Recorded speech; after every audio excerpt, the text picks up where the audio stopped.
आदाब नाजरीन, लाजवाल उर्दू खबरों में आपका खैर मकदम। मैं हूं आपका मेज़बान नरेंद्र सिंह ठाकुर। आइए नज़र डालते हैं अहम खबर पर। एसडीएम करनाह उस वक्त बाल बाल बच गए जब उनकी गाड़ी सदना टॉप पर एक बर्फानी तोदे की जद में आई।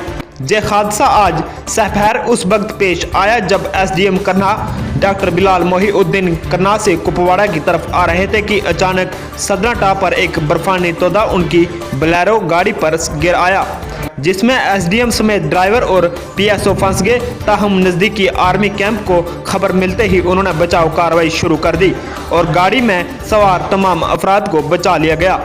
ब्यूरो रिपोर्ट श्रीनगर से Mukhtar Shah.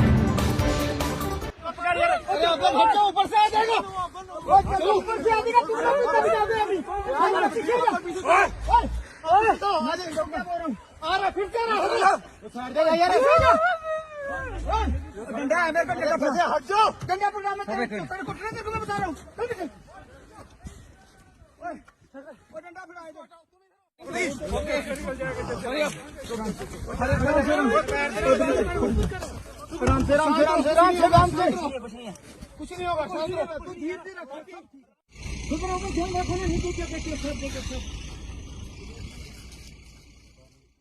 लाजवाल Urdu news YouTube channel को सब्सक्राइब जरूर करें और बेल आइकन पर क्लिक करें। बेल आइकन पर क्लिक करने से आपको ताज़ा तरीन खबरों की फौरी जानकारी मिलेगी।